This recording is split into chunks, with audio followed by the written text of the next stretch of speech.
Junior డాక్టర్పై జరిగిన అత్యాచారంకు వ్యతిరేకంగా SFI, ఐద్వా, జీవైఎఫ్ఐ ఆధ్వర్యంలో శ్రీ వెంకటేశ్వర ప్రభుత్వ పాలిటెక్నిక్ కళాశాల నుంచి 600 మంది విద్యార్థులతో కళ్లకు రిబ్బన్ కట్టుకుని న్యాయం కోసం మేము సైతం అంటూ కళాశాల నుంచి అన్నారావు సర్కిల్, ఇస్కాన్ టెంపుల్ పైగా రియా హాస్పిటల్లో జూనియర్ డాక్టర్స్ పోరాటానికి మద్దతు పలికారు. దేశంలో గత 10 రోజుల నుంచి పెద్ద ఎత్తున మహిళల రక్షణ కోసం విద్యార్థులు, యువత రోడ్లపై వచ్చి నినాదిస్తున్నారని భారత విద్యార్థి ఫెడరేషన్ కూడా అన్ని విశ్వవిద్యాలయాలలో, కళాశాలలో పెద్ద ఎత్తున ఈ ఉద్యమంలో భాగస్వాములుగా విద్యార్థులను చేస్తున్నామని తెలిపారు. ఎస్ఎఫ్ఐ జిల్లా కార్యదర్శి రవి మాట్లాడుతూ మెడికల్ విద్యార్థుల పోరాటానికి ఎస్ఎఫ్ఐ సంపూర్ణ మద్దతు ఉంటుందని అన్నారు. ఐద్వా జిల్లా కార్యదర్శి సాయిలక్ష్మి మాట్లాడుతూ అత్యాచారాలు రోజురోజుకు పెరుగుతున్నాయి కానీ శిక్షలు పెరగడం లేదని, చట్టాలు చుట్టాలుగా మార్చుకుని విచ్చలవిడిగా మద్యం, డ్రగ్స్, పోర్న్ మత్తులో యువత అసాంఘిక కార్యక్రమాలకు పాల్పడుతున్నారని, తక్షణమే మద్యం, డ్రగ్స్ను బ్యాన్ చేయాలని, విద్యార్థి యువత జీవితాలను కాపాడాలని కోరారు.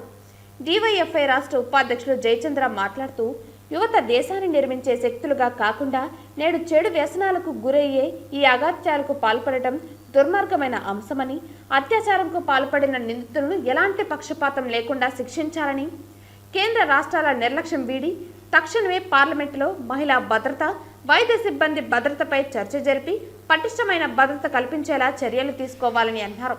ఈ కార్యక్రమంలో ఐద్వా జిల్లా అధ్యక్షులు జయంతి, ఎస్ఎఫ్ఐ జిల్లా ఉపాధ్యక్షులు తేజ, జిల్లా నాయకులు రవీంద్ర, గణేష్, నాయకులు హర్షద్, లోకేష్, రవి, హరీష్, పాలిటెక్నిక్ కళాశాల కమిటీ సభ్యులు తదితరులు పాల్గొన్నారు.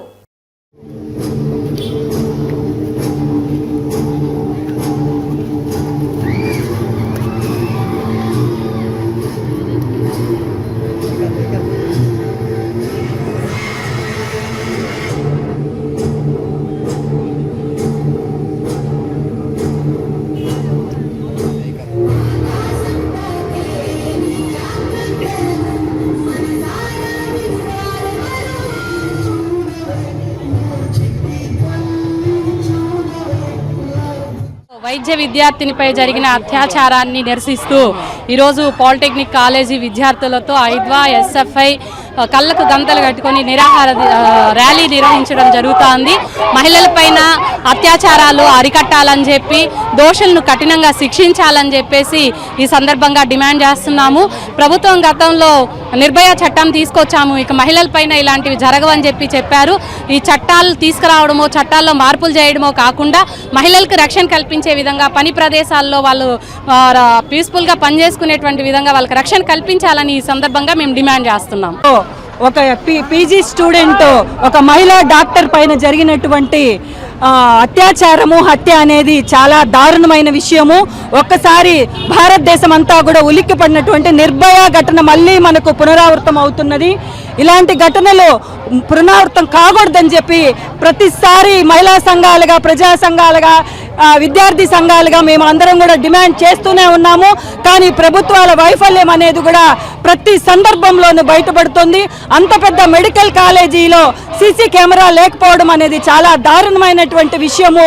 మహిళలకు ఏదో జరిగినప్పుడు ప్రభుత్వాలు హడావిడిగా ఏదో 2 రోజుల పాటు చేయడమే కాకుండా మహిళలపై దారులు కానీ అత్యాచారాలు జరగకుండా పూర్తి వాళ్లకు రక్షణ కల్పించే విధంగా అడుగులు వేయాలని చెప్పి కోరుకుంటున్నాము. అదేవిధంగా మహిళలపై లైంగిక వేధింపులు ఆపాలంటే పోర్న్ సైట్లు కానీ, మద్యం కానీ, గంజా ఇలాంటివన్నీ కూడా, డ్రగ్స్ అన్నీ కూడా పూర్తిగా సమూలంగా నాశనం అయితేనే తప్ప మహిళలపై అత్యాచారాలు కానీ, అఘాయిత్యాలు కానీ ఆపమని చెప్పి ఈ సందర్భంగా మహిళా సంఘం డిమాండ్ చేస్తోంది.